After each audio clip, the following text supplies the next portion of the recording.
Hello everyone and welcome to another video of the NGM Network. Today I'm going to talk about the potential war between the US and the South American country of Venezuela. Now recently tensions have increased between these two nations, and many people think that there could be American strikes inside of Venezuela soon. That hasn't occurred yet, but many people are worried about a war, and they're worried about what could happen if hostilities break out between these two nations. So, on September 2nd, Donald Trump ordered the U.S. Armed Forces to blow up a boat that he claimed was carrying drugs. And Donald Trump claimed that he blew up the boat because the drugs that they were bringing into the U.S. were killing Americans, and therefore, by them killing Americans with drugs, it was basically an undeclared war against the U.S. And since Americans were dying, he justified military force against boats. Now, he claims it was a drug boat. That's been disputed, but the important part of all of this is that these strikes on these Venezuelan boats, they're not mainly directed towards the drug cartels or gangs. They're really being directed towards Maduro, who's the president of Venezuela. Now, Maduro, he had his bounty increased in August from $15 million to $50 million. So President Donald Trump is trying to put pressure on his inner circle of his regime in Venezuela to either give him up or betray him somehow so he can be overthrown and leave Venezuela. Now, people are debating online what the exact reason why America wants Maduro gone so badly. Some people say it's because he's allies with Russia and China, and America doesn't want any chance for Russia and China to have a military presence in their backyard. Some people say it's the oil that Venezuela has, and President Trump wants Venezuela's oil. And there's a whole other plethora of reasons that people debate online on why the U.S. wants Maduro gone so badly. But whatever the case is, there's clear pressure being put on Maduro to either give himself up, resign, or possibly face military action by the U.S. So you have the Gerald R. Ford, which is America's largest aircraft carrier, being sent to Trinidad and Togo, or Togobo, however you pronounce it, which is right on the doorstep of Venezuela. Trinidad and Togo is an island that's like extremely close to Venezuela, and with these actions, it's obvious that the aircraft carrier, in addition, U.S. Marines being sent to Trinidad and Togo, these aren't sent here just to counter drug cartels or simple gangs. These are sent here to put pressure on Venezuela as a show of force. And with American forces inching closer and closer to Venezuela, it appears that a conflict could start at any day. Now, President Trump has campaigned on no new wars, and starting a war with Venezuela risks alienating his voter base, which voted for him in 2024 after we had the 20 years long war in Afghanistan, after we had the long insurgency in Iraq, and Americans are fed up and tired with war at this point. So it would be a very unpopular move for Trump to put boots on the ground in Venezuela.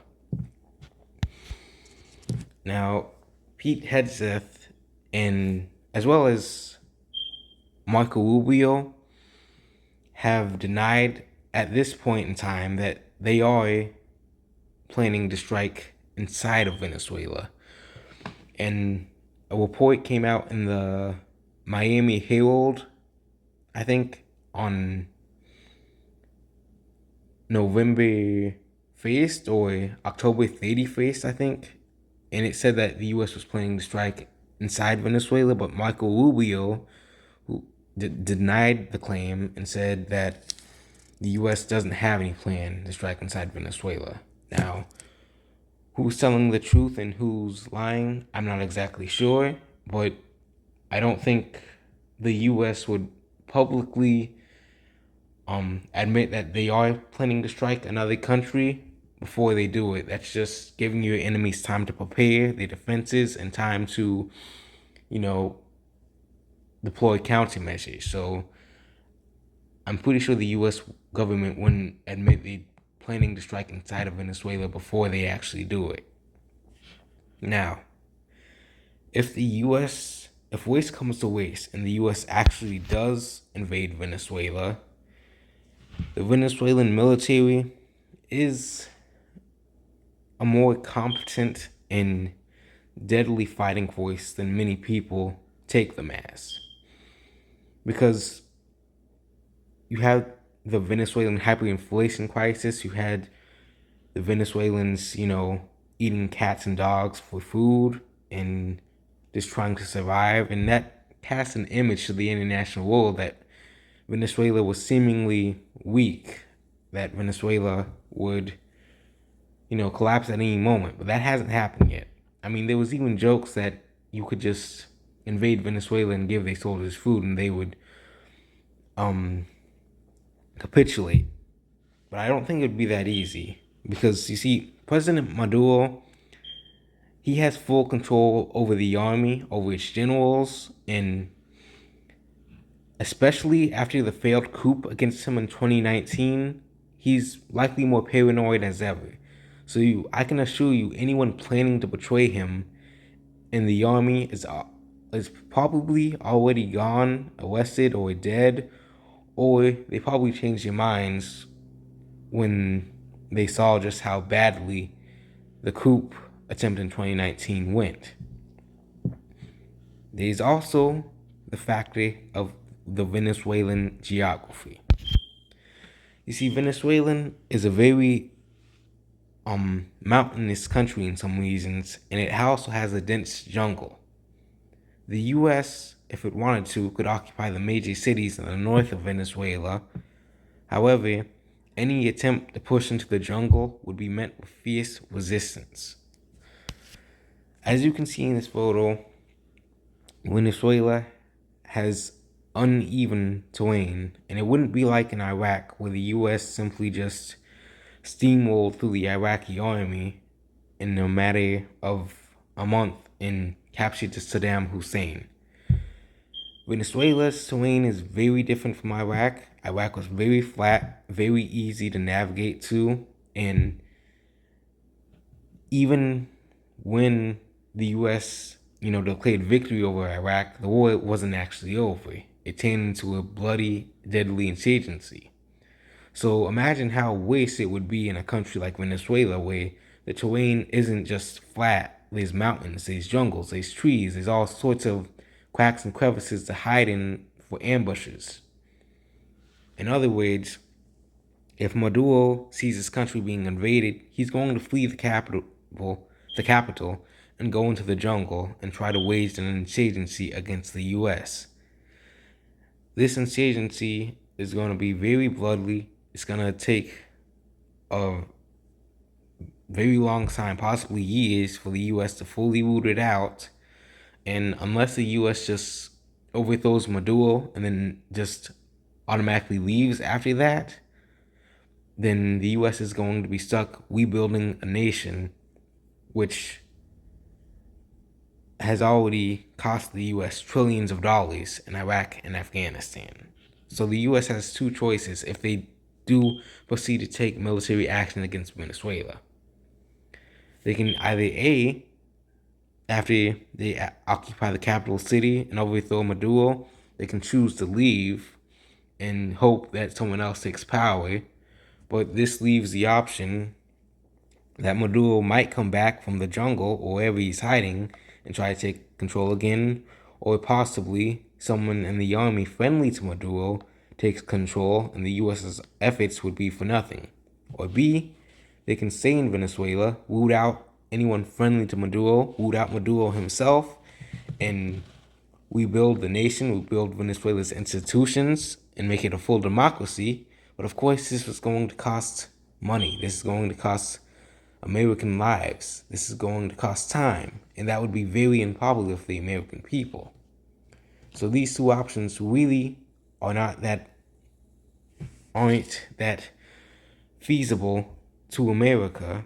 In my personal opinion, which I want to stress this is my personal opinion, we should not get involved in Venezuela whatsoever. Listen, I know Maduro's a dictator. He's, put his people through a lot of suffering, and I completely understand why many Venezuelans, why Americans, they want to see him gone. However, Iraq has shown us what happens when you remove a dictator and the chaos that ensues. Saddam Hussein was overthrown, he was later executed, but what happened? A power vacuum happened. You had Al-Qaeda come into the country. You had ISIS come into the country. You had the IRGC, Iranian Revolutionary Guard Corps, come into the country to exploit it for their own interest.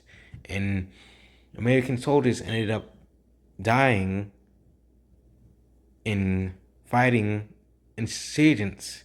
Not even the Iraqi army, just insurgents, because the situation turned into a power vacuum between all these different ethnic, religious, and political groups. So, if you ask me, it's very likely that the same thing happens in Venezuela, and the U.S. gets stuck in a multi-year-long war that it can't easily pull out of. And there's also another reason why I think we shouldn't go into Venezuela. It has to do with China. Now, China, it's likely not going to be able to directly support Venezuela in the event of a U.S. invasion, but this would be very beneficial to China because while the U.S. is distracted in Venezuela, China could keep building its military forces off the coast of Taiwan. It could keep buying its time and preparing for an eventual Taiwan invasion, or China could risk everything and just invade Taiwan at the same time that the U.S. is invading Venezuela and hope that enough U.S. forces are distracted in Venezuela that China might try to prevail in Taiwan. Now, I think that last option where China invades Taiwan at the same time the U.S. invades Venezuela is not very likely, but it is still a possibility. In Venezuela, a U.S. invasion of Venezuela, it very well could lead to a larger war between the U.S. and China. So, I don't think it's a good idea that we invade Venezuela. I think we need to focus on issues here at home. We have more than enough Americans that need things. More than enough Americans that are suffering right now, and I think the U.S. government should focus on that instead. Thank you for watching this video to the end, and I hope you guys all have a wonderful rest of your day. Goodbye.